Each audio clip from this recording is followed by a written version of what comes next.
Hey. Hi, Diamond. Welcome back. Oh my God. It's so good to see you. You look great. It's good to see you. Thank you. You look amazing too. I haven't talked to you since you got back from your trek around the world. I wish it was around the world, but around Asia. How was it? Did you live? I saw the pictures online. I I'm so live, jealous. I got my life. Fashion wise, Hoi An, Vietnam is a place that is known to be tailoring capital of the world where you can Hmm. go and get things tailored for yourself. So of course I went and spent too much motherfucking money Yeah.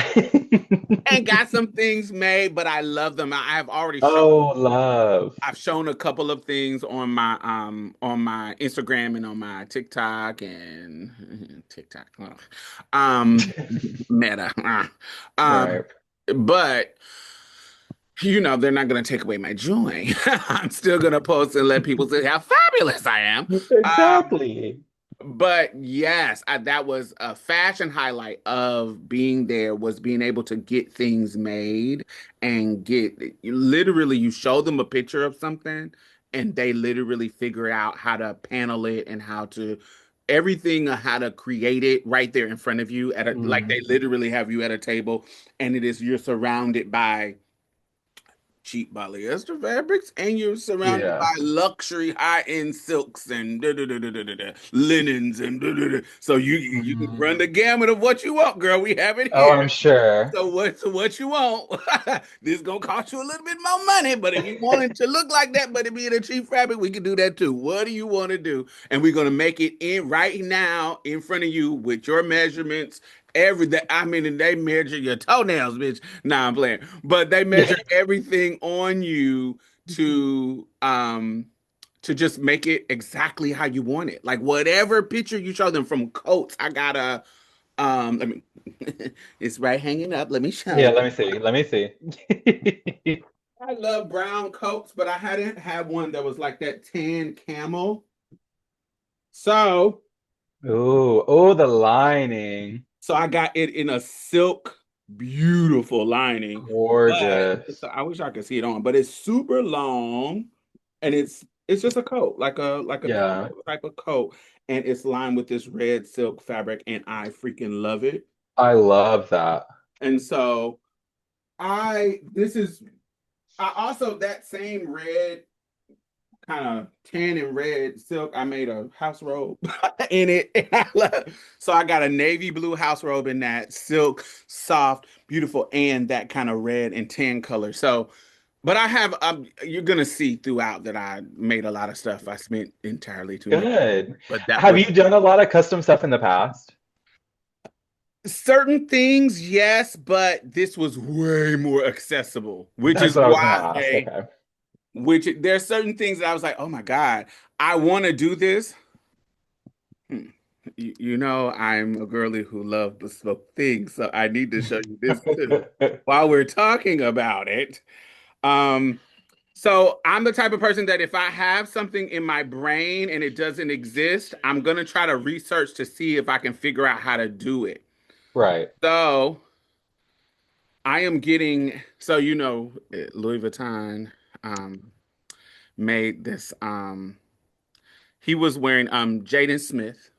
Mm-hmm. Nepo Baby of the Year. He just did Yeah. collab with Christian Dior and I'm not Christian Dior, Christian Louboutin, and he did a shoe collab with them recently.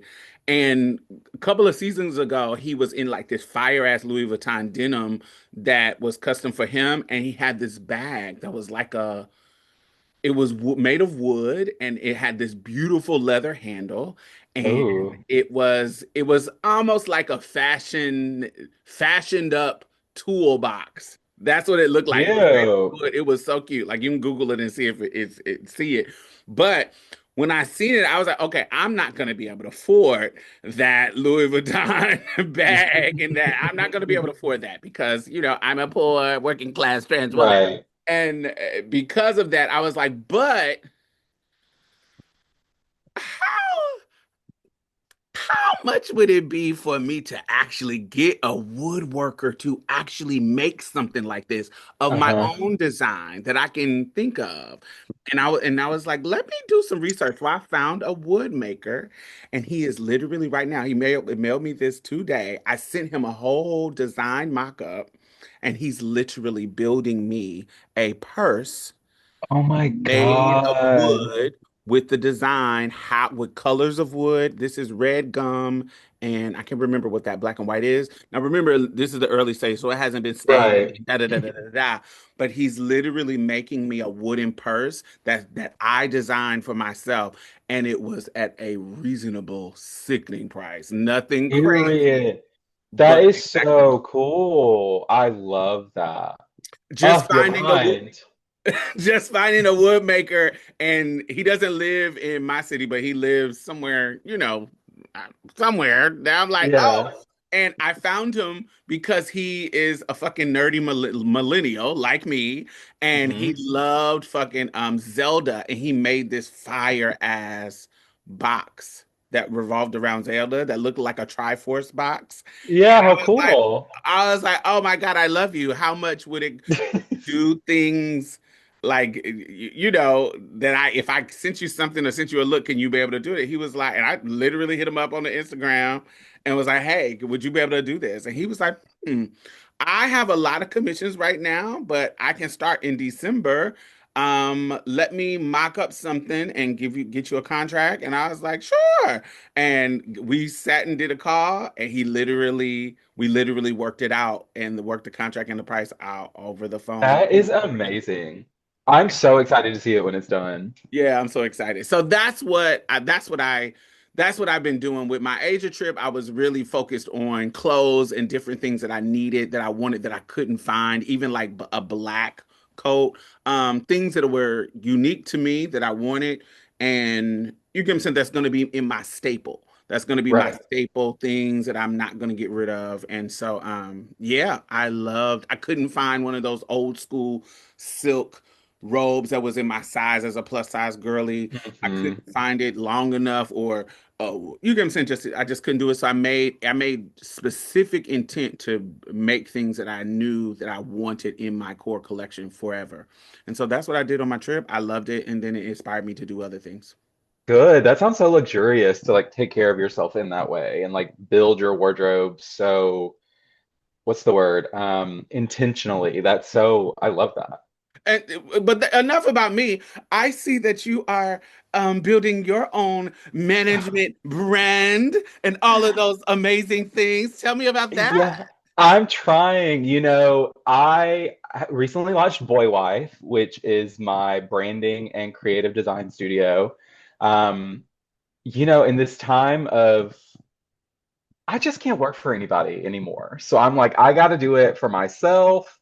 Yeah, as someone who I used to work for, like I just unless I'm like good friends with someone and we're like on a mission together, I just don't do well in situations like that. So I'm like, let me do something that I've been doing for years on my own anyway, and just set out and, leap and the wings will appear. So the wings are growing. There's some back pain from the wings growing, but they are coming. It's really exciting to be, my husband is back in music, like almost basically full time. And all of our friends are really creative here. So it's nice to feel creatively inspired and ignited again by the people around you. You're one of those people who certainly does that for me too. So it's great to see you again always. But yeah, I'm feeling love. It's great. We're in the Seattle gray months, so I've been dealing, to get real for a second. Um, and I also just crossed 2 years on hormones. So like I've been feeling reflective and sad and we were talking a little bit off. Seasonal depression. Yes, we were talking a little bit off mic about how everything ends up being trans. It has to be. Um, and so much of where I'm at right now is tailoring my expectations of what I thought I was going to be at 2 years in versus where I actually am at 2 years in. And speaking of personal style, it's a lot about like refining my personal style and redoing my wardrobe and what looks good on my body now. And it's been a lot. So it's nice to throw myself into Boy Wife and feel like I'm being creative and being productive. It's nice to hear you talking about your joy and being so intentional and creative with the way that you're doing your wardrobe. So yeah, things are looking up. I started Wellbutrin again, so things are looking up. Wellbutrin did not work for me, baby. It was not strong enough. I told my doctor, I was like, "Oh, baby, this doesn't make me feel like I'm this doing anything to me. Let me get some." She's giving me life, girl, I, life. Like I, 3 days in, and I'm like, I switched to what is the one? Stratera. yep, yeah, yeah, yeah. I That's what switched to Anthony's Stratera, on. which was way more effective. Now I'm raw dogging the earth with my Ooh. agent because I don't have insurance and can't afford insurance, and which is what I wanted to add to the conversation about entrepreneurship. Now we met working at Bath and Body Works together in retail. Hmm. I was a store manager, you was my co-manager, and in 2019 I left the company and I left the security of that. It was very secure for me. All I'm doing is selling candles and putting lotion on rich Right. white women in my area. And so it wasn't really, it was mindless and well, I won't say mindless, but it wasn't hard at all for me. Hmm. And so, but me leaving there in 2019 and becoming a full-time creator, full-time person who is literally working for myself, doing t- gig work and speaking engagement and organizing work that working consulting for organizations. uh, I was fearful. My point. I was super fearful because anybody who has been an entrepreneur is you put a lot of investment and sometimes it's like, ooh, it's booming, and then sometimes it's like, oh, bitch, it's scarce. we Oh yeah. we eating honey packets and ketchup packets from Wendy's.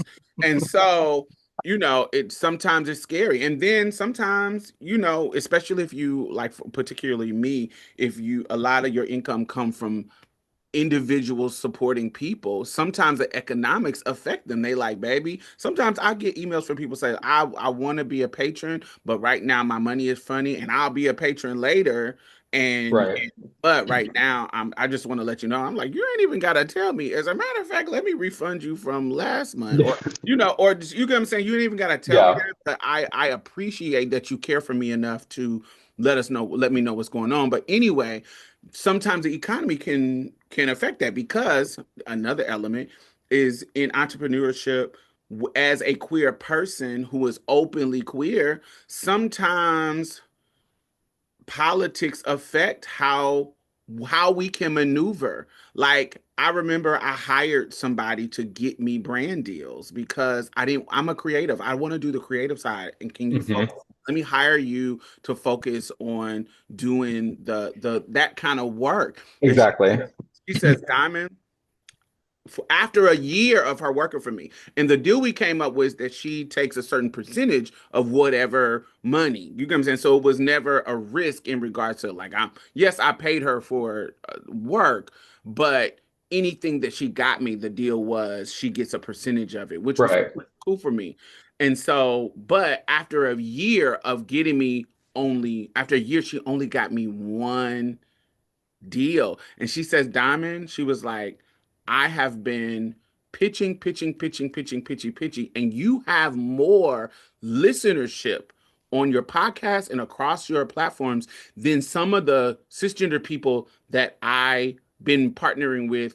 And I have an easier time Mm. because of this political climate, getting because of what you talk about, because of you, not even just what you talk about, just because you are trans, it is hard. People are not jumping on the bandwagon like they were maybe 10 years ago or blah, blah, blah, blah, Yeah. blah. So even our podcast cannot navigate how other podcasts navigate when it comes to how you get advertisement and sponsorships. If you notice, we rarely have commercials because we Hmm. don't get people who support us in that kind of way. Marsha Place specifically. Right. We don't get because of the hot topic, because of our identity being so polarizing right now. But that's not just right now. Even previously, it was kind of like that where we'll get here and there sponsorships, but most of our money comes from actual patrons who support us monthly and help us keep it going. And so that's not really and I say that because even us just navigating in that way makes the market different, because we literally don't have the same access to the same tools that even people, when you Google what's the best strategy for that usually is from a cisgender lens who don't Oh have yeah. the obstacles that comes with us. Also, part of it too, it's not just the politics of identity that affect work.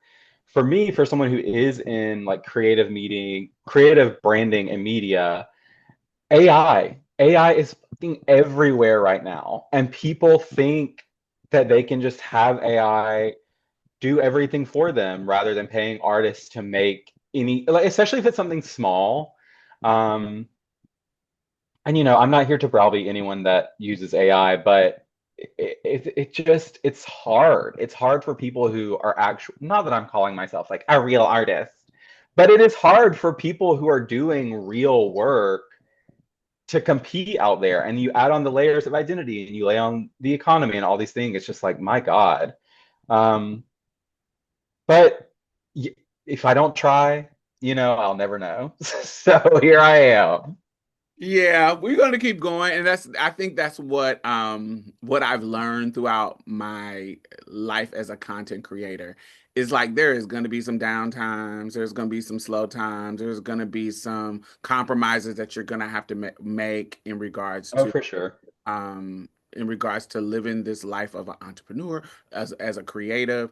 And I'm not gonna always be making tons of money, but I have been blessed to have an audience that supports me, and where I'm being sustainable, not able to, grow, super grow, but I've been sustainable, and that's a blessing in itself. Like literally, I went full time in 2019, and here I am in 2026, still surviving, still not working for no motherfucking body, I still love it. uncompromised, and I can say what the fuck I want to say. I can be anti-Trump as I want to be. I can be Exactly. right as I want to be. I can say whatever, without being beholden to some foolishness. And so I love that. Yeah. Well, as always, I'm emulating you. So let's see if 6, 7 years from now, I'm in my Diamond Styles bag. Period. So, you ready to get into the trinket? I'm ready. I've been so excited to chase some threads with you. Let's go. Let's chase some threads. Okay, y'all, it is time for our trinket. As just a reminder, a trinket is a deep dive into a detail of fashion and culture that might seem small at first glance, but says something bigger when you look at it a little closer. It might be a garment, a phrase, a moment, or even a person, but it always threads back to the culture that clothes us. This time we're going to talk about something that seems a little bit more abstract. It's not something you wear or something that you can put on your body, but it's something that is integral to fashion, culture, and image, and that is the camera itself. What I'm actually going to talk about with the camera is we're going to kind of approach it from different angles, but I'm going to talk about a recent example where the camera is not a friendly witness for someone and what happens when they're trying to use the camera in a certain way and it kind of implodes on them. So, really, I just wanted to drag the White House staff, and this was a way to do it. So, here we are. Should be. So, in December of last year, the White House, Trump's beautiful, wonderful maggot staff, did a piece for Vanity Fair. And it was written by Chris Whipple and photographed by Christopher Anderson. And it featured most senior figures in the administration. So, Susie Wiles, who is his chief of staff, first female chief of staff, good for her, I guess. JD Vance, Carolyn Levitt, who is the press secretary, Marco Rubio, and Stephen Miller. Their goal was obvious, which was to make power look steady, competent, and human, and let the proximity of the interviewer and the camera do that work for them. But instead, the camera undermined that entire effort, and they ended up looking like fools. What people ended up reacting to was not just like one bad photo or an awkward quote. It was the feeling that everyone looked uncomfortable with being seen, which when you think about all of them, Of course that would make sense, but they don't get that in their heads. Anderson shot the portraits extremely close with harsh lighting and no visual buffer. So there was like no movement, no sense of anything happening. It didn't look like they were working. It was just them posing for these glamour shots, just faces filling the frame. On camera, that kind of control reads as anxiety. So you can tell that they're trying to manipulate this moment and make it into what they want it to be. The more carefully created the image was and managed, the more brittle it felt. Specifically, and I'm sure you've seen this one, the one that was kind of the flashpoint was Carolyn Levitt. She's the blonde press secretary. I believe she's like 28, by the way, if you haven't seen her. 28 years old, and she looks 47, 100. In the picture, it's a super, super close up. Her makeup looks rough. Okay, let me also say, I don't usually think that you should judge people on stuff like this. I can't stop smiling even saying this because that's such a lie coming from me. But you should have to be careful when you're judging people like on things like this. But these are not the people to be careful on. Okay, so let me just say that. They are out here legislating people out of existence. They fuck them. Fuck them. So I'm gonna talk about your bad lip filler, okay? How it's all migrating and how it looks horrible. You can see in her image, it's really close up, and all around her lips, you can see all of the lip filler, like injection sites that they didn't try to get rid of. Her makeup looks cakey and horrible. Just a winch, an absolute winch.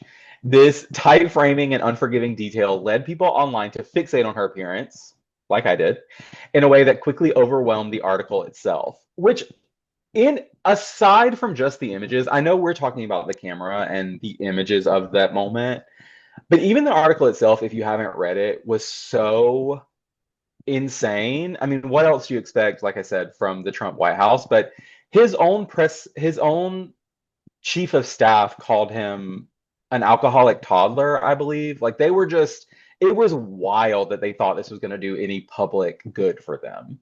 After people started going crazy over it, Marco Rubio was one of the people that pushed back, and he accused Vanity Fair of presenting them in a distorted and hostile way.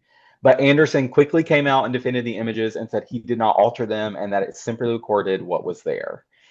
And then the public defensiveness that the White House showed only fueled the backlash, obviously, because it reinforced what viewers already sensed, that these people, like I said, were super uncomfortable with the gaze of the public. And this ran deeper than just aesthetics. It's deeper than like, they look a mess, whatever. The interviewers asked readers to see these staffers as serious operators working behind the scenes, but the visual language contradicted that framing. Their expressions were tight and their eye contact felt confrontational rather than inviting. So instead of being like, look at our office, look at all of this wonderful work we're doing, it felt like a threat. It felt confrontational. It felt scary. Nothing suggested belief in public life or any accountability to it. And people said that the portraits ended up looking like villain headshots or bad guys from like prestige TV. From Gotham. They had no man. warmth. Yes, from Gotham. From Breaking Bad, they're about to come out and kill us. Some crazy shit like that.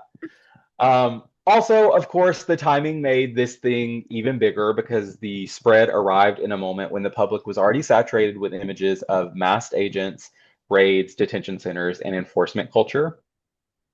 This proved that the camera can no longer allow you to separate the look of governance from its consequences. So we're not just looking at these pretty staffers and glamored over by who they are.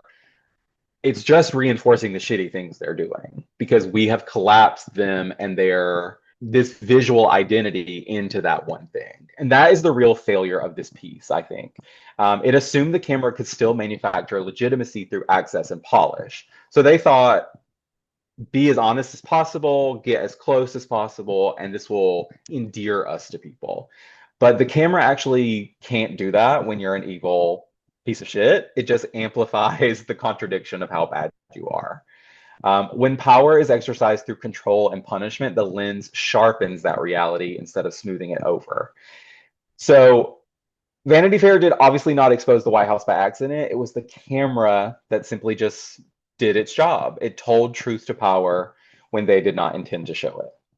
So that was my example of the camera and how recently it's more than just a tool to capture an image. It is literally telling a story and unmasking these people, even when they think that it's doing something good for them.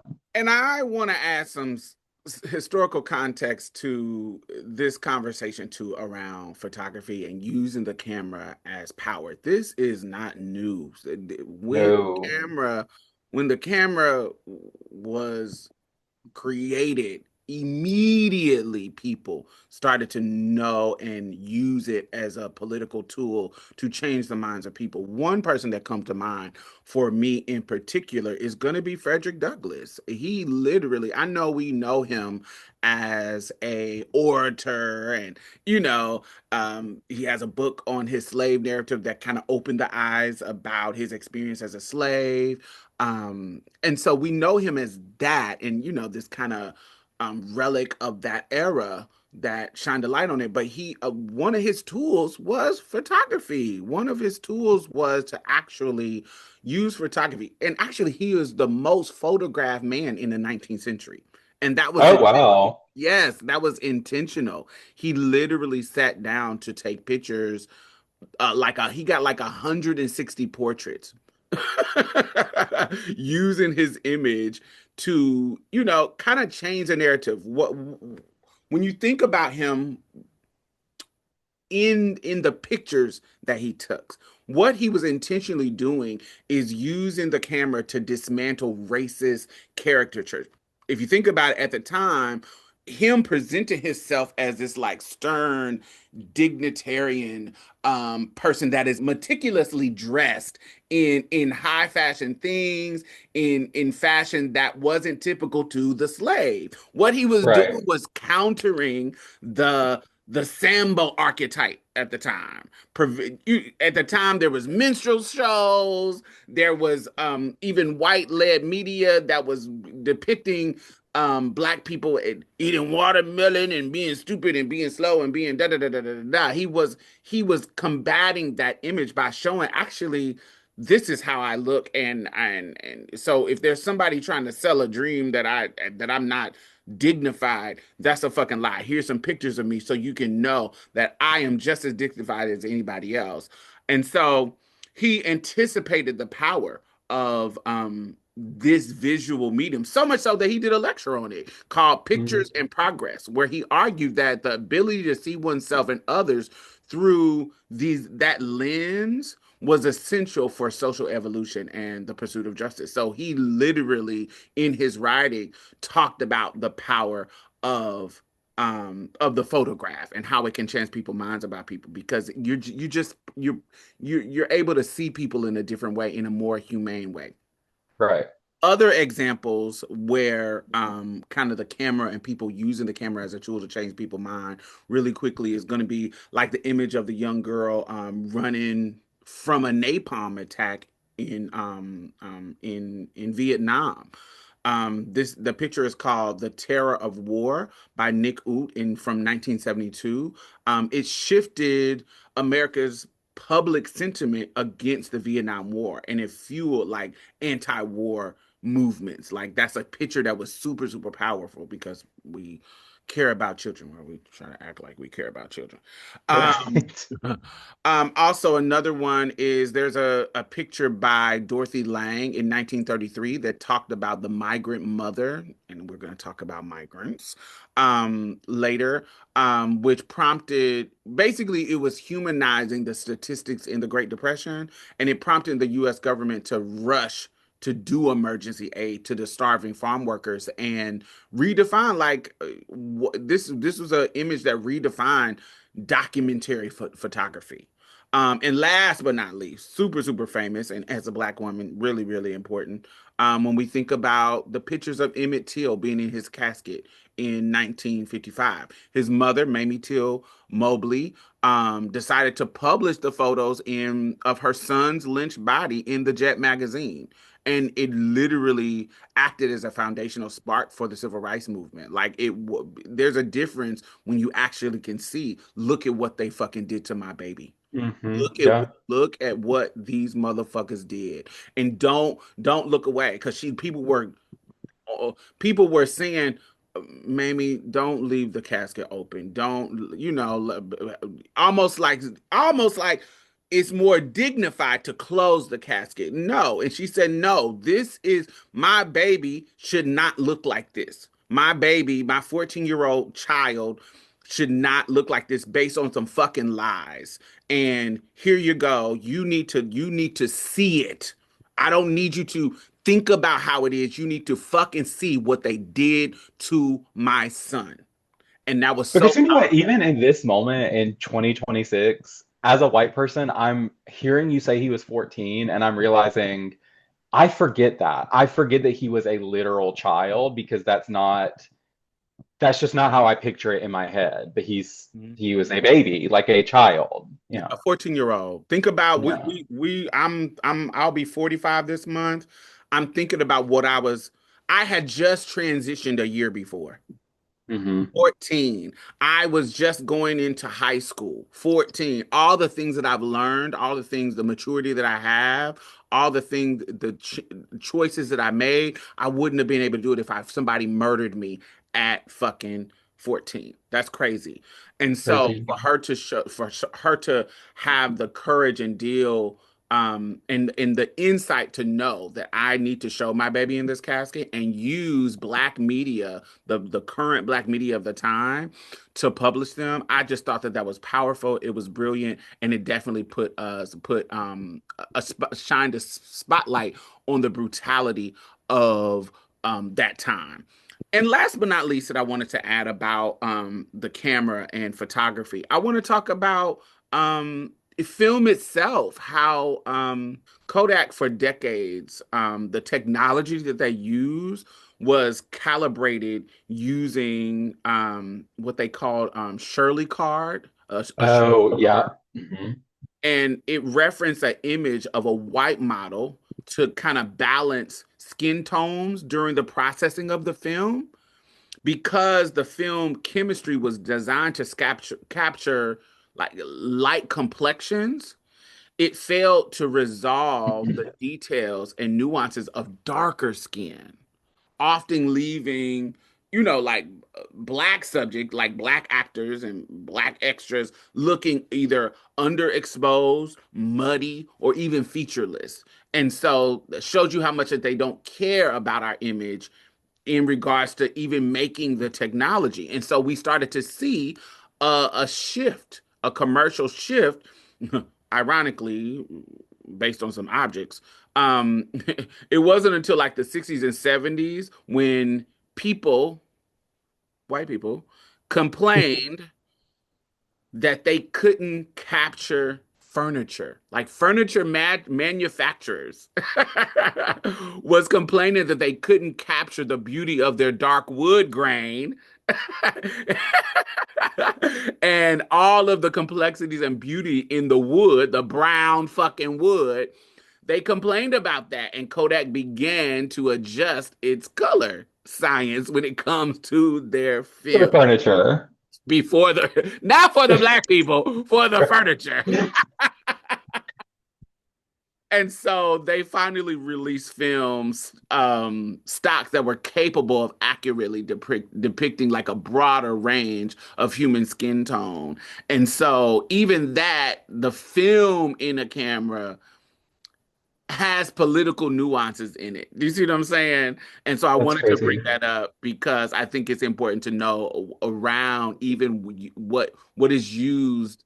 Even the camera is a tool, but also the film has cultural implications to it. And so those things change over time. And now we have people who beautifully light black people in the film industry when we think about how beautifully shot Sinners was, when we think about how beautifully shot Moonlight was, and all the films that just, and even how Issa Rae, her cinematography on her show, how beautifully shot Black people was on Insecure. And so all of this advancement has some political indication of how far we have come. So, Chance, we talked about the power of photography and how people have used it as a tool, but we also have to talk about how during those times, especially in the past, film was not as accessible. Photography was a camera was not as accessible, so it was like a unique tool. But now every motherfucking body got a camera, and so we're taking. I got so many useless pictures in my in my phone, but I love them and I save them and I keep them. I This picture is for me. How do you think that that is impacting? You talked about a modern example of photography impacting uh current political stuff, but also, and I talked about some historical things. How do you think, like right now, on a personal level, that you think? How do you think it's impacting us, or does it? Do you think that that kind of dilutes the power of photography, or it just depends on the context? I think it depends on the context. I think with most modern technology, it's desensitizing us to certain things. So because we see so many pictures of not only ourselves, but we're inundated with these images of people like the Trump White House and stuff, it feels a little less impactful unless it's situations like this where someone is like Emmett Till's mother using it for, or Frederick Douglass, or the Trump White House, where they're using it as a tool purposely. I think when you're intentionally trying to use it, you can still get those images across and get them to mean what you want them to mean. But like I talked about, not always. I don't think it's as easy. I think because everyone has a camera now and we all have an eye, I think it's more difficult to hide the truth. Mm, So it can't just be the glossy and the beautiful because we all know that's fake already. So if it's not really there, we're going to see through it. And I think that's really what has changed. yes. So photography is still powerful. The camera is still a tool, a powerful tool that we can use to cultivate change. And so, yeah, have fun with your cameras. Yes, have fun. Sometimes it ain't about art, it ain't about activism, it's just because this is a beautiful moment that I just want to capture. Or bitch, I look fine. Exactly. Bitch, I look fine today. And so this picture is for me. But sometimes your camera can be used to prove that um these motherfuckers is killing American citizens, or it can prove that a bitch got too much lip filler, or it can prove that we have dignity and we have life and we are human. And so yeah, I think Period. Talk photography. about migrating. That's the migrating she needs to be worried about is her filler in her fucking face, not people trying to get from one country to another. Okay? That's the last thing I'll say. Period. So yes, photography is our trinket today, and we hope you enjoy it. No, camera is our trinket today, and we hope you enjoy it.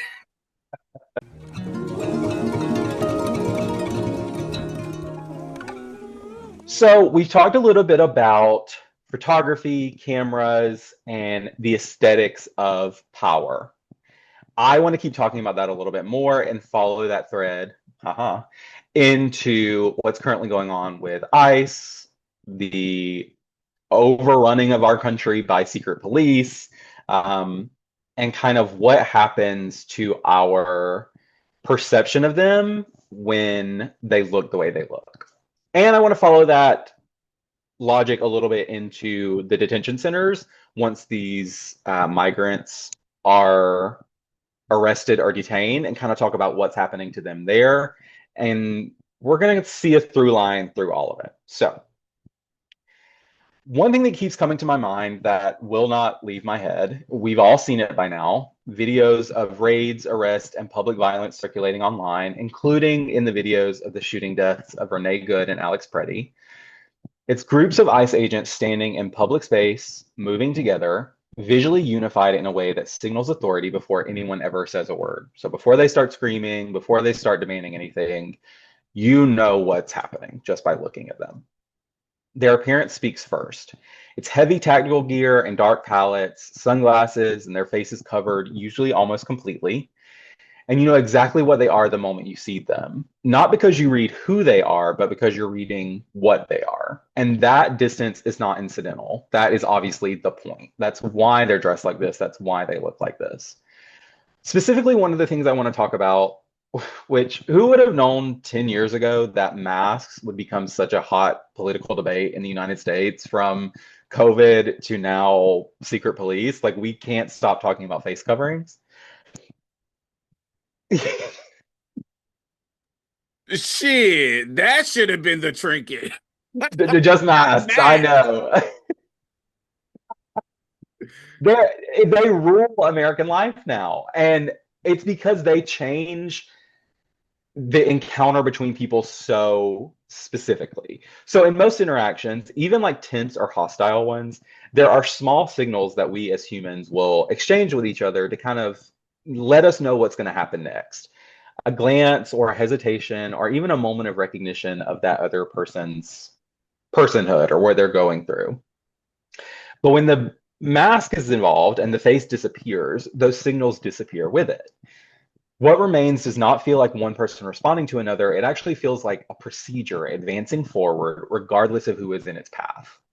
Authority stops being something that exists between people and becomes something done to a body, which is, like I said, what we've seen over and over again in these videos we keep seeing daily at this point. This, again, is a deliberate choice. This is how state power has decided to show up in everyday public life. They've decided to be armed, coordinated, and anonymous. The mask turns enforcement from an action taken by someone into something that simply happens, where power is enacted. It's not exchanged between two people. And obviously, I don't think that I'm saying something that you wouldn't agree with, but I want to say plainly, ICE should not be allowed to cover their faces and hide their identities while they're exercising this level of power over the public. I There shouldn't is, exist. I shouldn't exact, but you know what? Let's back it on up a little bit. Not only should they not be able to hide their identities, they should not have an identity as an ICE agent, because what are you for? You should actually kill yourself. I'm so sorry, but you should kill yourself. Okay. I saw this post on this tweet that was like, spouses of ICE agents, please cheat on them. You should be cheating on them. It's like, cheat on them, bitch. Poison them. It's great. Come on. Turn up. Like, let's be real. But yes, I should not exist. There is no meaningful reason for them to exist. And in their existence, there is no accountability for them when they're shielded behind this anonymity. If you are arresting someone, restraining someone, or using force, you should be visible and identifiable. And if not, you're creating space for abuse, which again, we're seeing every day. The mask matters even more because these encounters are happening in full view of the public. So this is kind of what I was talking about earlier. Agents know that they are being filmed and they know that these images are going to circulate. So the mask is shaping how those images are being read. You're not seeing Joe from Idaho enacting power. You're seeing a big, scary, face-covered ICE agent. And And it creates you're also not seeing the individual behind the mask, and it allows you to think that this is all one type of person. You could assume that it is just some conservative white Christian nationalist or some conservative white Nazi. Da, da, da. Not saying that that's not a lot of them, but you also see the people who are betraying their own betrayed. demographic. When we think about actual children of immigrants who are working for ICE, black people who are working for ICE, people who you wouldn't stereotypically think are working for ICE, who are. They're able to homogenize this look under with a mask on. And what homogenizing the look does on the other side is it dehumanizes and separates it from us, the viewer. Because not only does it make it easier for the ICE agent to do it and to feel like this is not a real person, us watching it, we're again desensitized to it, and it feels less real because they're just these robots. They're these faceless robots that are doing this damage. You're muted. And when we think about imaging like that, when we think about images, the two things that come to mind to me, what may be funny to people, what I think is funny, but Ninja Turtle foot soldiers. If you're a millennial, you know what the fuck I'm talking about. Uh-huh. When we think about shredders, foot soldiers, and they ain't got no face. They was fucking gray dudes with masks. Da, da, da, da, da, da. They don't have any personality. They're just fucking foot soldiers. And also on Star Wars, those white Yeah, troopers, stormtroopers. stormtroopers, like they have a look, they have a particular look. They don't have a personality, they don't have an identity. There are people behind those masks, and we should be able to see who those people are. There's a reason why those images come to mind, because they were just fucking soldiers in a war. And so Yep, that's what's happening. that's what's happening. And finally, one thing I want to talk about actually before I go into, because that's also happening, like I said, with the detainees. They're stripping them of their individuality once they get into these detention centers. Um, Before we get there, though, I did want to touch on one. Is this a positive? I don't know. The positive, like we said, would be ICE getting abolished, but currently there is some lawmaking conversations about limiting these use of masks at a federal level. At a federal level, members of Congress have introduced proposals that would require immigration agents to display visible identification and sharply limit when face coverings are allowed. These efforts have been naming the issue correctly, thankfully. They're coming out and saying this is not about protecting these people, it's about avoiding accountability. And that's what we have to stop. Here in Washington State, which, maybe it's just me and that's why I talk about it all the time, but so much of Washington and Seattle is considered like this bastion of blue for the country. But less than 10 miles away from my apartment, ICE has been spotted multiple times, like out trying to get people, abducting people. It's fucking terrifying. But here in the state, lawmakers have pushed legislation that would prohibit law enforcement, including federal immigration agents, from wearing opaque face coverings during these public encounters. California has done the same thing. They've gone even further, actually passing the legislation and call it secret policing. And of course, the pushback from the right is just as revealing as it is on our side of people trying to fight it. Masks are defended using the language of safety and operational necessity, but underneath that is a clear attachment to anonymity and insulation from consequence. The mask has become a shield not only from harm, but from responsibility. And in that sense, it's doing real political and cultural work simply by being there. Again, something it's been doing for the past 6-7 years for us in the United States anyway.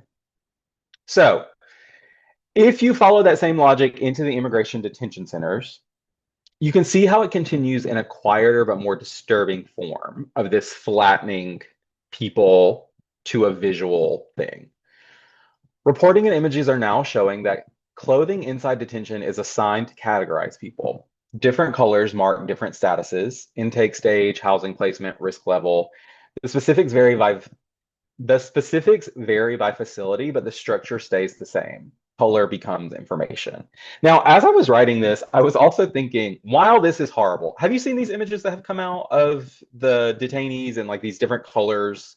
Yeah, it's very reminiscent of a dark time in history, as we are well aware. The same thing happened during the Holocaust. When America was great, or other countries were being great, or when other countries are being great. Oh, but you're actually making the point that I was about to make. So not only has this happened before in more similar terms, in the Holocaust, people were separated by clothing, symbols. We know the pink upside down triangle for queer people. It's used to strip people of their individuality, to separate them, and to make violence against them easier. But you know what I was also thinking? This same thing has been happening in prisons for how long? And like, are we having that conversation about prisons? I mean, I guess anti-abolitionists are, but as I'm rereading back my writing now, I'm like, oh, this argument is the same argument that could be made for what we're doing to prisoners in the United States all the time, not just these migrants. But no. That's the point. This is a fashion show. And so, yes, when we think about how we associate orange with the pretty Yes. outfit of people and the utility of making them look exactly alike and making them be bright. So if they run away, they can be easily found. When we think about even the classic old school, we think about orange now, but classic old school was black and white striped, The stripes. the stripes in regards to fashion, but also those things that kind of that they're using fashion to brand them as prisoners. And that comes up when we think about even the word branding. There's history when it comes to slavery and branding and putting brands on people's bodies that can indicate that they are slaves. And so I think from a fashion sense, it is similar to kind of ostracize, using them to ostracize, to using fashion and clothes and color to ostracize them and make them the other. Because everything fades away. Their story fades away, the complexity of that person fades away, their name fades away. Like and with all of that, harm becomes much easier to justify once their humanity has been taken away, you know. Um, Back inside the detention centers that we're talking about now, these assigned colors stand out against sterile walls, again, similar to prison, like you were talking about, making them easier to track, separate, and contain. This sounds simple, but clothing, which is usually one of the most basic ways that we express identity, our personhood, becomes a tool of control. You do not decide how you appear, the system decides it for you. And this is really where, but yes, your hair, like Their hair. their hair for sure. I was trying to think of the Solange song, but the joints hit me a little too hard. um, This is where it's all connecting for me. So on one end, ICE agents erase their faces while wielding power, and on the other, detained people are made hyper-visible so they can be sorted and managed. The state is demanding visibility from those it controls while granting anonymity to those enforcing the control. Faces disappear while bodies and fashion become data. Seen together, this is not a coincidence or aesthetics for their own sake. Like they're not trying to have a fashion statement in by what they're doing. It's a coherent visual language, a system that hides the people exercising power while stripping individuality from those subjected to it is not a system concerned with safety or justice, something we very well know. I want to wrap up my portion by just saying, again, ICE should not be able to wear masks and they should not exist. Fuck them, ICE out, and think a little bit about. I think everyone that listens to us is probably also listening to Marsha's Plate, so I'm going to assume that y'all are tapped in. But just know that like it's a little bit more deep than what it seems, as is always the case with our Chasing Threads episodes. And really think about what they're trying to say when you see these ICE agents looking the way they look.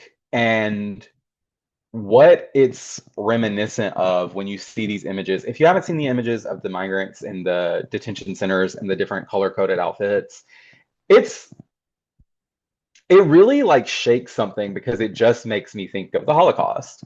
And I know that people say that we call everything Nazis now, but they are Nazis, and we're gonna keep calling them that because that's what they are. So that's what I had to say today. I haven't been able to stop thinking about ICE and what they're doing. So yes, we're a fashion podcast, but like you said, it's all intertwined. So I wanted to talk about it, and I think you're talking a little bit about it today too. Yes, yes, yes, yes, yes, yes, yes, yes. But we are a fashion podcast, and I want to talk about. I want to ask. Did you watch the Grammys? Did you see any looks that you love? What was Speaking of myself, I did. So I will say, I wasn't. I mean, were you gagging? Like, I didn't feel like anybody like blew me away. I have a couple. I really liked FKA Twigs. I thought she looked really cool. I loved Zara Larson. I thought she was very in her Midnight Sun bag. Her body is banging. Chapel Roan, I don't always gag for her as a human being, but I liked her look a lot with the fabric hanging off the nipples. And then Bad Bunny, I thought looked scrumptiddlyumptious. I loved his outfit. I loved the lacing up the back. And then, unfortunately, someone who I also don't love is Justin Bieber. But I did love his oversized jacket that he wore and pants. I thought he looked really cool. Were there any that had you stopped in your tracks? So it's interesting. My favorite was Tiana Taylor in Tom Ford. She's been killing it anyway. So, you know. She has. I love Tiana Taylor. I love Tiana Taylor. I want to. I knew that you were going to say that, so I was trying to find this tweet that I saw. But it's mean. But someone on Twitter was like, "Y'all keep telling her body is banging, and she looks like fuck." What did they say? It was so funny. They said that she looked like a BBL blow up doll. I don't know. It was really funny and it made me laugh. But she looked really good. She was pussy. She looked great. Baby, for me, that body is snatched. That body is sickening. Snatched. But we've been seeing that body even when she was on Fame. With I think the immaculateness of her body. When she was on Fame with Just tight. yeah, just snatched. And then just these fucking clothes that they have been putting on her. It's just amazing. And so her and Tom Ford, I absolutely hate Chaperone's dress. I don't like it. Oh, do you? I don't live for it. It was not my sickening. It actually would be on the bottom of my list. So yeah, I didn't, and it's funny because recently I was telling my Uber driver, I was like, because I'm just now not starting to listen, but you know how sometimes songs come out and they blow up and you don't get bit by that bug. Yeah, oh yeah. I recently started to get bit by the Pink Pony Club bug. And so, Hmm. and so I've been singing it randomly as if it came out this week. It's so funny. But her outfit was atrocious to me. I did not live for it. I did I not guess I choose just to love get a it. stunt. It was a stunt to me, and I It just was a lived for stunt. that. It was a stunt. You brought up Justin Bieber. I actually didn't like Justin Bieber's either. It was Girl. too oversized to me. I wanted it. It reminded me of being a 9-year-old little boy. And maybe this is my dysphoria triggering me. It reminded me of being a 9-year-old boy and they buy you a fucking suit that's oversized and they say, oh, you gonna grow into it. Yes, it is giving that. Okay, it's giving that a little bit. I'll give you that. But the tailoring did look beautiful, but I wish that it was smaller. I wish that it could be oversized, but that was too oversized. But you know, I mean, he is still living off of a popular single from when he was a teen, so I guess he's still trying to grow into it. Oh, let that poor boy live. He's trying to. I was about to. Never mind. I'm not gonna say what I think of what But about a him. standout male to me is his name Somber in Valentino. I thought that looked beautiful. Look that up. Girl, Somber we're in about to have to Valentino. disband this podcast. That was one of my least favorite. Really? I loved it. Let me That pull it up gray, again. that sparkle gray with the teal shoes. I love that. It's the hair works. It remind me of a modern day Romeo Juliet meets Mick Jagger. It just I don't know. It looks so I'm beautiful. seeing Mick Jagger. I'm seeing David Bowie. I don't like that lace shirt. I don't mind the suit It's itself. romantic. That gives it Oh, the feminine romance. and those Elphaba boots. No, ma'am. I hate those shoes. Hate. I live for it. That's my sickening. And in Um, this picture I'm looking at, he's like trying to serve like cunt. Like he's like, I don't, I love. So that was the Grammy fashion. So it was tons of looks, tons of stuff. Oh, you know, our girl showed up looking sickening. Gaga in the black. Oh yeah, always, Talk about always. Elphaba because it was definitely giving it something that Cynthia It would have was worn for that press for run. sure.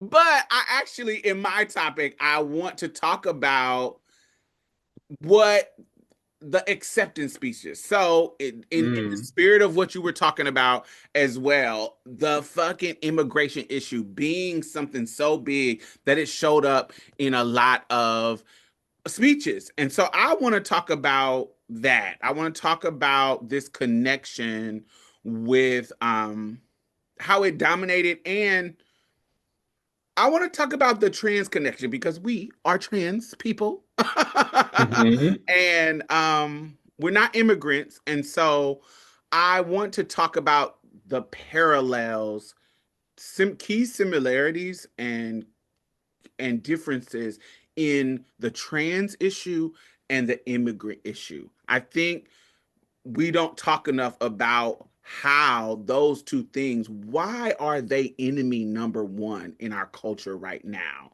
in regards to, and I'll bring it back to fashion too, but I want to talk about those kind of key differences and those key similarities. So oppression against immigrants and transgender people in America stems from the enforcement of rigid social norms, one based on national identity and the other on gender identity.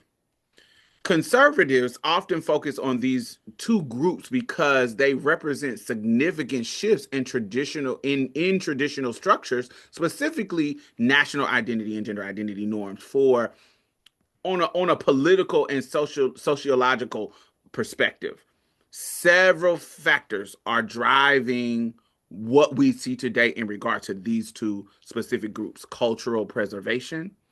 Many conservatives view this kind of like rapid demographic shift and changes in gender understanding as they understand it as a threat to moral order, and a threat to the traditional way of life, um, in in relation to the in and out group. Do you see what I'm saying? Like you see these people coming in and changing what we have stamped as the American way. White centered, male centered. And whoever is the traditional American. Now, of course, we know this was native land. Right. We know that. And so they have created this standard of what an American look like, what a patriot looks like, and that is white, male centered, Christian centered. I want to add that Christian centered. So that's why when they talk about it's like a moral order that's being attacked, they're talking about Christian morals. Okay. And when they talk about the great replacement theory, this is what they're talking about, right? Is the okay, yeah, yeah, yeah. Absolutely. They are they're selling um a a idea that the immigrants are replacing us. They're taking our jobs and da da da da da. They're selling the transgenders are replacing us. They're taking up space. You are not women. You are not men. You are the biological sex that you were born. Don't try to come in our space. That's misogyny and da da da da. All of that is replacement. Yeah. They're selling the fear of replacement. And so by this, they're going to be targeting anybody that's outsiders, immigrants, anybody who is challenging biological certainty, as in transgender people.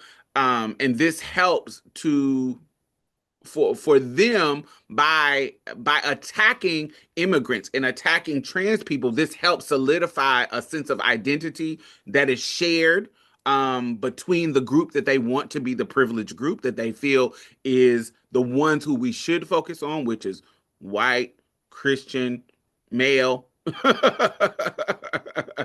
And so they use that attack, and that if you feel like you want to be a part of that, they use that to mobilize their conservative base into political action. Okay. So what that does is that make issues like the border, security, and gender ideology, they make them effective wedge issues used to motivate this kind of what's happening was all this ice shit. All of this is to say, hey, we are under attack, and this is the problem. You feel what I'm saying? So I want Hmm. that to be very, very clear. While both of these groups are marginalized, okay, trans and immigrant, the nature of their struggle differs in legal standing and visibility. So, Chance, you see the connection when it comes to how they are. Every immigrant isn't trans, every trans is an immigrant, but the othering, we just was talking about othering, the othering of these two people is what they have in common and why the other side is attacking these two groups. Do you get did I explain that? For sure. Yes, it makes total sense. Have you seen any other examples in your growing up? Me and you grew up very Southern. Have you seen any other, can you point to any other examples in regards to indoctrination? We both were assigned male at birth. And so there were certain things that people would put into us that would be kind of indoctrination into that ideal in the South. Can you speak to anything that you remember people would say or do that spoke to the things that we talked about in similarity to immigrants and um, trans people? I'm from the deep South. So for me, it was always Black people. That was like the only othering that was done around me. Transness didn't even exist in a way that people talked about it for me. Like I literally only knew trans people from movies. And my granddad probably did too. And I remember him talking about going to drag shows and loving drag shows and stuff like that. But there was no talk of trans people. Um, Certainly, there was a constant othering and separation between us and the Black people in our town. Um, my older grandparents loved the use of the N word like it was just nothing. Um, Stuff that I know now as an adult is a myth. Um, my granddad literally told me like Black people don't feel pain, like crazy stuff, like crazy, crazy, crazy stuff. But where we're from was so white that that was it. It was really just about hating Black people. Unfortunately, there was no one else to hate. It was just we were just taught to hate the Black people. Yeah. I, for me growing up, the othering was, I'm trying to think of nuance as a black person. So of course, all that bullshit I've heard from Right. of course that. Um, but other when it comes to immigrants, we as we were growing, as I was growing up, I was learning not as much as I started to hear about it, but people would say immigrants were the whole economic stuff. Like when we see with it's why are y'all giving these foreigners are undermining black business.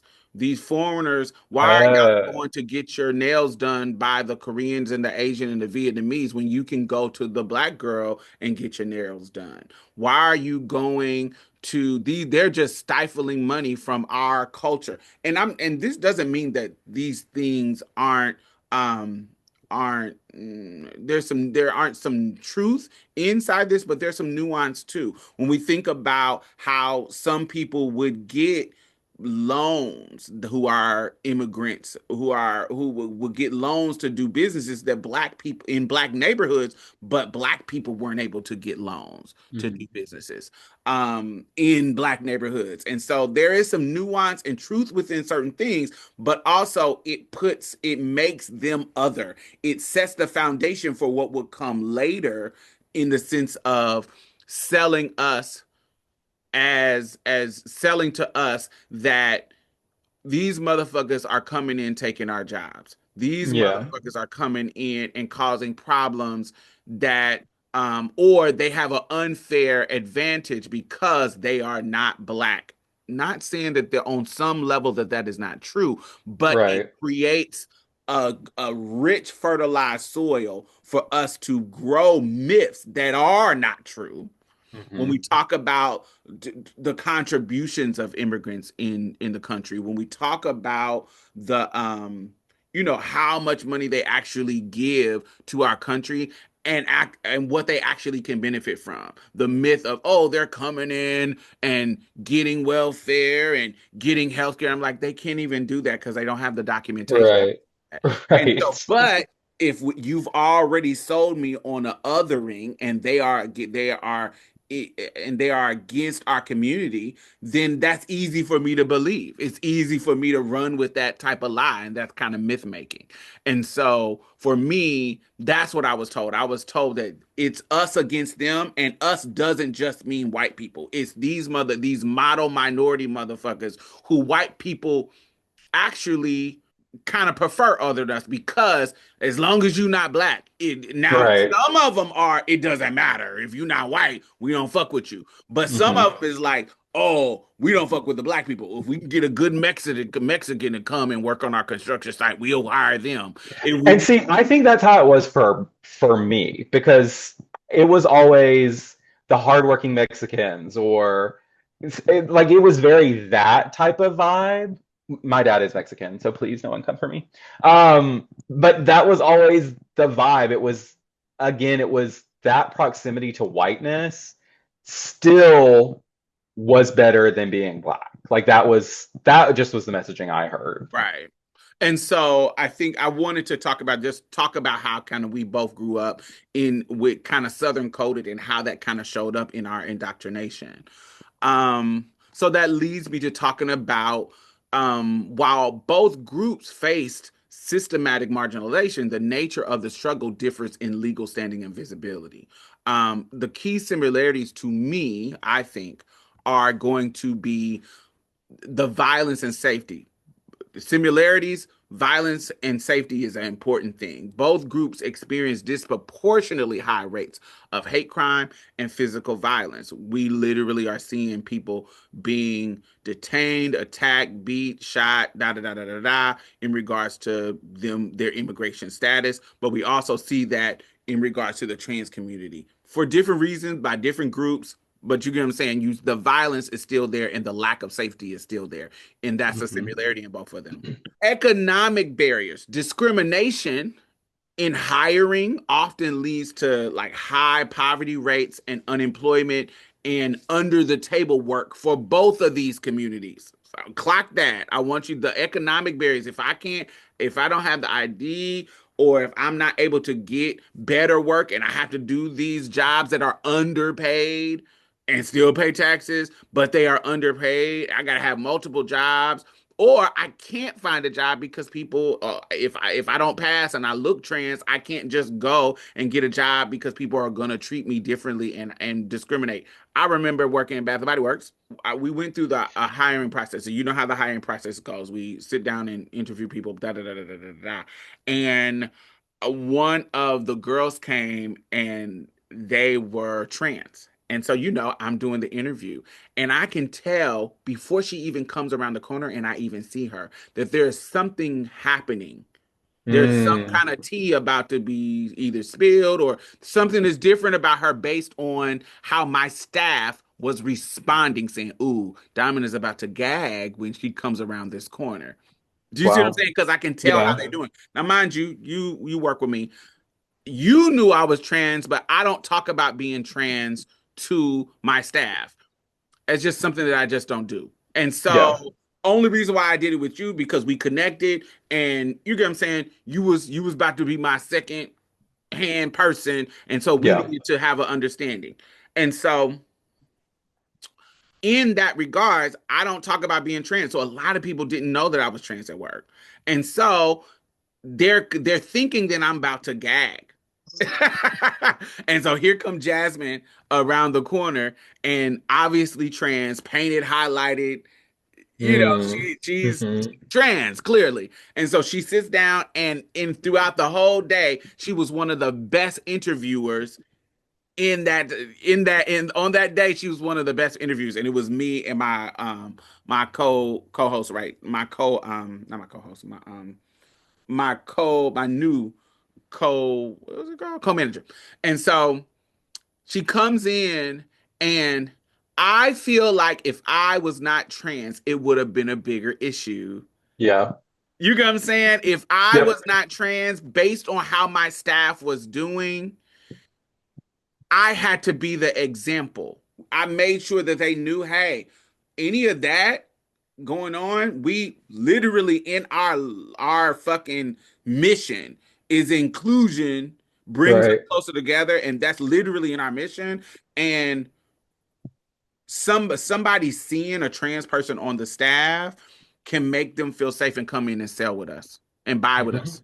And Yep. so we can't be treating people like diversity doesn't just include gender identity, race. And as you can see, I have built my staff to be super, super diverse. We got Asians, we got gays, we got trans, we got da, Hmm. da, da, da, da. We got so many different types of people that speak different. We literally got immigrants on staff. And so Yeah. because of that, I need you to get your shit together and not be weird about all the various types of people who might come Yeah. interview with us. And I nipped it in the butt right then. But I feel like if I was somebody who didn't have the experience that I had in how to handle those situations, it might have went different from her. And even in that moment, um, I can tell that she was nervous. I can tell that she Oh, was I'm nervous. sure. I can Yeah. tell that she was not thinking that she was going to get the job. And when I called her back, I brought her to office. She literally told me that when I brought her and said that we were going to offer her the job and do orientation, when she came to orientation, she literally was like, "Oh my God, I thought that because I was trans, I wasn't going to be able to get the job." And just in that moment of me, I literally told her, actually, I'm trans, so you didn't have to worry about that. I know you didn't know, but you don't have to worry about that with me. But that's the kind of discrimination we would, and she gagged. And so that's the kind of discrimination that we would see for no reason, even though she was a great candidate. So I'm talking about that. Also, similarities is healthcare access. Both face significant hurdles when it comes to healthcare, whether due to language barriers or lack of insurance, or providers' bias around, restrictive legislation, bias and restrictive legislation. So they can't get access because they don't have legal documentation. And people can be biased. I remember seeing a video recently of a woman who is a teacher, and this dude set up a fake hotline for you to call and report immigrants. And she called the hotline on one of her students because even though her student is an American citizen, and she doesn't even know if their parents is an American citizen, but she called the hotline and was talking about how both of their parents will come in and they're both immigrants, and y'all may need to check them out. And this Girl, oh my God. this is a fucking teacher. And so Oh. those kind of biases can lead to them not being able to get to healthcare, trans and immigrants. So healthcare access is a similar barrier that they can come. And last but not least is political scapegoating. Both of these groups, immigrants and trans people, are frequently used as wedge issues in the political rhetoric to mobilize specific voter blocks through fear. We just talked about that. So let's talk about some of the differences. On a legal basis, the barriers that they have is usually based on legal shit. Their biases and barriers is usually based on their ties to citizenship and status. So federal policies around deportation and risk and shit like that. All right. So when we talk about uh, trans, I'm not in my mind as a trans person, my citizenship doesn't feel like is that's putting me at risk at some of the harms that people can actually do. But also as a trans person, when it comes to restrictions on bodily autonomy, that's gonna be different. I'm not. There people are trying to restrict me from making choices around my body, stop me from getting on hormones, stop me from getting the support from people, stop me from having access to anything that I need in regards to my transition. And so I think that is kind of a nuance and difference. When it comes to visibility, as a person who passed and which involves passing, I can go under the radar and it could affect me in a different way. My linguistic similarities to being Mhm. American, I can pass. Like, but if you're somebody who is an immigrant, you might not have the ability to speak in a way or code switch in a way to hide the fact that you're not an immigrant or you're not from here. Right. Now, you literally have a verbal indicator of your otherness, of your differentness. And so I think that's something that that can be a difference in regards to that they can use against us.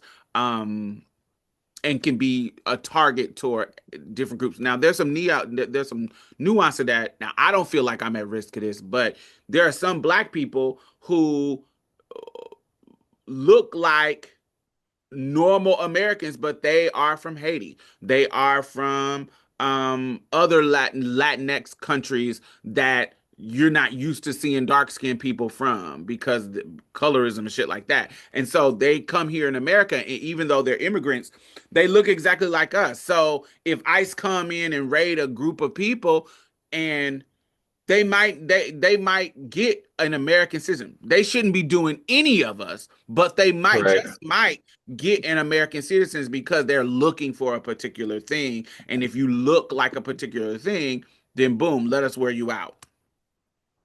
Um, Also, I think the nature of the threat is a difference. The primary state threat is for an immigrant is to remove them from the country.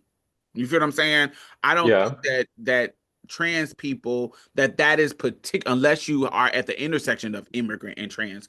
But for trans people who are American citizens, I don't think we're at risk for them to remove us from the country. And I think that's a different in regards to threat. I don't have a feeling like I'm about to be thrown in a detention center and they send me to El Salvador. Do you see what I'm saying? Or what is it was Ecuador or whatever. I can't remember what Yeah. country it is. I think it's El Salvador. Yeah. Yeah, El Salvador. I don't feel like I'm at risk of that. I feel like when they fucking lock me up, there's a threat of criminalizing me getting health care. There's a threat of criminalizing or loss of my public accommodations. Like I can't go to the bathroom where I want to go. If they criminalize me being perceived as a woman, then they might invalidate my passport. I can't travel. They might invalidate my ID because the ID now said because my ID marker has changed to female. Now I'm creating or doing gender fraud or identity fraud because this is not what you were assigned at birth. And so your documentation, I feel like criminalizing that stuff is a way they can get to the next steps to make me seem like a bad person. And we've seen that here in Texas where they're trying to create gender identity fraud. So those are type of things that I feel like I'm at risk of not being deported.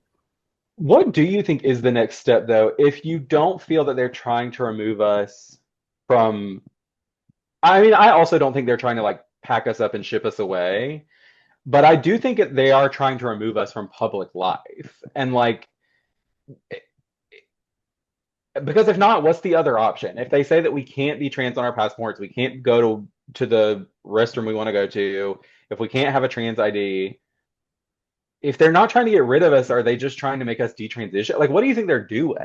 Yeah, I think They that just want us to go back. they just want you to go back. They want to illegitimize you as a trans person, illegitimize your new gender. Like they don't want you. You should be a man. You should be. They don't want to validate any of that. They don't want to validate any of those kind of changes that we worked so hard for in the past 100 century, in the 100 years. And so I think that that is the nature of what they're trying to do. They're trying to stop us from having family support. I think that is a nuance too in regards to the differences. I think often you find refuge with tight knit. Like when it comes to immigrant, I think there's refuge in that kind of tight family that they have. Like For sure. they now I will vote for Donald Trump. Now you got them sellout motherfuckers. Them Cubans in Florida or all Oh over who God. are fucking losers. But generally, immigrant families stick together and they keep each other safe in regards to that. I think that that is a unique difference in between them and trans people. These motherfuckers will even our LGBT family is throwing us under the bus just like our sister. Girl, yeah.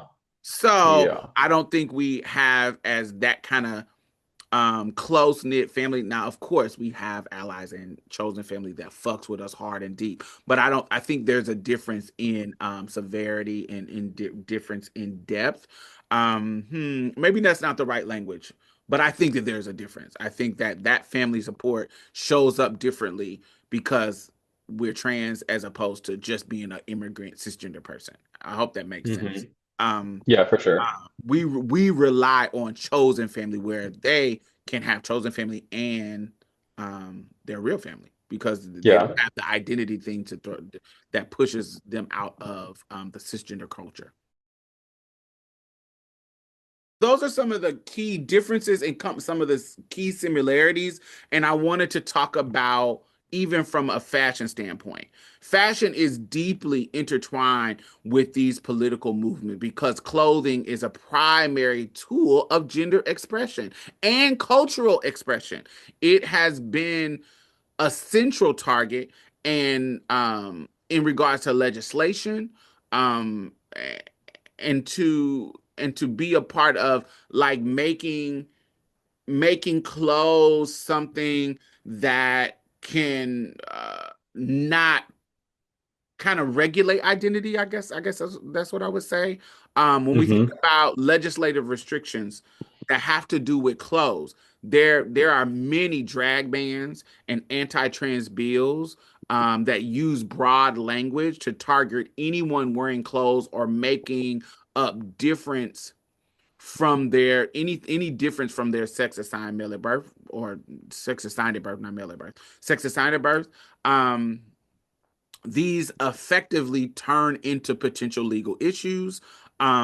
Visibility of resistance in fashion, like that's something that how fashion is connected to these things. Designers like Willie Shavara and organizations like ACLU have launched campaigns, for example, like More Than a Game, using fashion to fundraise and protest against these crazy ass bills.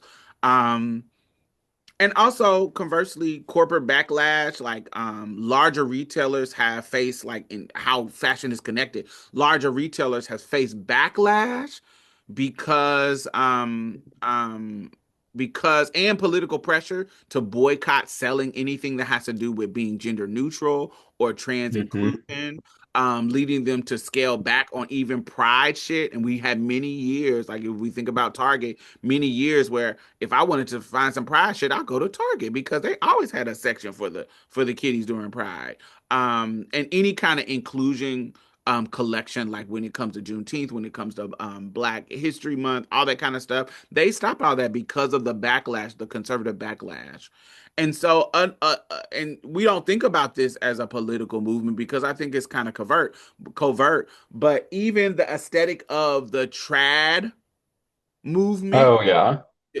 we talked about this in a couple of episodes of a few times in Chasing Threads, but some with the one we talked about with the cross as our trinket. Some there these are political movements using fashion like the clean girl aesthetic, the trad wife aesthetic to promote a rigid traditional gender binary. And so this is Yeah. literally a visual counter to trans visibility. This is a vision. This is their subtle way to say we are the in crowd and anything outside of this. And this looks a certain way. Anything outside of this, whether it be immigrant imaging, trans imaging, we are the standard, and this is what you should be going for. So that's why that trad wife shit is really connected to Christian nationalism. It's really connected to patriotism and being a woman and being that those are covert, maybe not as explicit. Some people are a little bit more explicit, but not as explicit. But these are political movements. There's a reason why we see these things happening and see these trends in fashion going in that kind of way because they are trying to set a standard of what is the in and what is the out. And those Mm. type of fears and those type of motivations lead to movements that we see now, the Nara Smiths, the trad wife shit. And so Yeah. that's all I have in regards to making the connection and the comparison between trans and immigrants, the similarities of what we have to go through, and the difference in what we have to go through. And this is, and I want to be very clear that this isn't me trying to play oppression Olympics. We are on the same team. And they are attacking us, and I wanted to share that nuance and how we our similarities can push us in the direction of coming together and not feeling like we got to separate movements. I think that as a person who occupies multiple identities that are marginalized, and how I have a particular vantage point that allowed me to see where those divisive things started to happen, where I'm like, oh, they're trying to pit me against non-binary people. They're trying to pit me against white trans women. Not, and this doesn't mean we don't hold people accountable for some of their bullshit, but Mhm. these different groups, these different kind of silos that we trying that they're politically trying to make. I want us to be conscious of those things and put us, and me being anti-immigrant, and me all I want us to be conscious of those things so that I'm not being susceptible to division and political myth making that won't allow me to organize better with different type of groups. I want to be Right. able to do that. And I think it's super easy, even with cisgender women and transgender women. I think it's super easy to other each other, but I think the similarities is where we have to find to be able to move forward and to be against the common enemy. For sure. And I think if you can take a step back and see they're actually, which is what you're saying, they're using the same playbook against all of us, really, at the end of the day. So we gotta stop fighting each other and come together to fight the big bad. And that's the point. So thank you for chasing these threads with me. So the mood board segment is about what in fashion has been putting us in a bad bitch mood, making us be inspired, making us be feel like, hey, that looks good. Or, oh, I couldn't wear that shit, but that's fire. Whatever it is. What is on your fashion mood board? That is what this segment is about. So yes, Chance, what has been giving you that kind of fashion inspiration? So there's two, and one I think we're gonna share because we've talked about in the past, so I'll see. But the first one is Traders. Are you watching Traders on Peacock? No, I'm not. Okay, Traders is so good. Now, I will say you really have to be like a reality TV person to like it, which I am. I love all reality. And I what am not. Traders is, okay, so you probably won't love it, but there is a fashion element. Um, Traders is a bunch of reality all-stars. So there's Housewives, there's people from Survivor, there's people from Big Brother, there's people from Drag Race, all on this show, and it's just a little game they play trying to figure out who's a traitor and who's a faithful. But it's hosted by Alan Cumming, who is very flamboyant and over the top with his fashions, always has been. He's really known for that. And that has become part of the fabric of the show. The first couple of seasons, it was always Alan just showing up in this crazy over the top outfit. But as the time has progressed, now it's also part of the show for the contestants to also bring their best looks and look like they're going to kill, basically. And two people that I have been loving this season, their looks on there would be Monet from RuPaul's Drag Race. She's been killing it. Her boy looks, her drag looks, she just looks so good, and it's making me just wish that I had her body. Her body is insane. Um, I want bigger boobs than hers, obviously, but otherwise, her body is insane. And then Candace Dillard Bassett from Real Housewives of Potomac, she is actually, spoiler alert, she is a traitor. She's so good, and her clothes and her fashion, she really came prepared to like make a statement. And so yeah, if you want to dip your toe into a little reality world to kind of forget everything that's happening, watch that show and you'll have some fashion lovely moments too. And the second one, which I know that you saw, even if it's not on your list, is the Robert One fashion show from last week, the week before. Girl, I mean, insane. As always, knocks it out of the park. Very your tea, very your vibe. I always think of you when I see his shows. Um, there wasn't one single look that I didn't like, just the way that he plays with silhouettes and hiding the face. I mean, everything he does is so cool.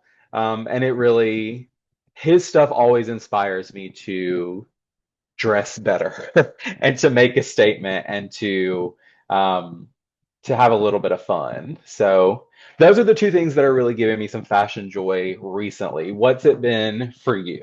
Oh, Fashion Joy. Of course, we talked about her earlier, but Tiana Taylor, she has been giving Yeah. us, giving me tons of fashion joy. I just love it. Simple as that. I love her looks on her press run for what's that movie she did with Leonardo DiCaprio? One battle at a time or one? Something to do with a battle. I Something. haven't I can't seen it. remember the movie, but yeah, she won a Golden Globe for it, and she just looks amazing. This whole show run, this whole award season, she's just been looking good. The other girl, oh my God, I don't watch reality show, but she's from reality show. So I don't know her. I don't know if I'm gonna pronounce her name right, but Olena, what's the girl, the black girl? Oh, Alondria from Alondria. Love Island. Yes, Yes, yes. girl. She has Yes. whoever has been styling her has been putting their foot in it. She's been Hmm. good. She and uh, it's funny. I don't know if it's problematic to say or whatever, but like her rise to fame has been almost like industry plant level because how many people have you known to get popular on a reality TV show and this fast get to be at the Golden Globes, get to be at the Grammys, get to be on this kind of high fashion level of celebrityism? I guess if that's a word, but of celebrity to be able to be in these rooms like that. I hadn't seen that in a either ever or in a very long time. And so it almost feel like industry plant, but honey, she's serving the I'll looks. take it. Yeah. I'll take it. So there's that. And I don't want to say that this is inspiring, but it's not inspiring me in a good way, but it's inspiring me to create some content around it, to think about it and to kind of examine it.